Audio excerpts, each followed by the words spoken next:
Hindi siya CPP, NPA, NDF, subalit siya ay nakikipag-PID sa CPP, NPA, NDF. Of the word PID, marami kayong idadagdag yan, ha? Nakikipagkabit siya sa CPP, NPA, NDF. Hindi ko sinabing ganun siya.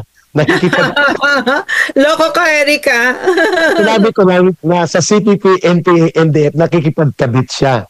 Pero hindi siya CPP, NPA, NDF. Siya ay hilaw na komunista sapagkat SOCDEM yan eh. Pag sinabing SOCDEM, hindi sila naniniwala kay Mao Zedong. Pero gusto din nila ng komunismo, basta later na lang ang armado.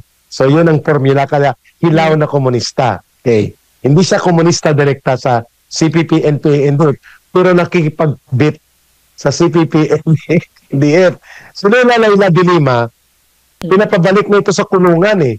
Iwan ko bakit bitin man ang order ng Court of Appeals, no? Dapat ibinalik siya. Kasi sabi ng Court of Appeals, sa judge, mag-trial ka.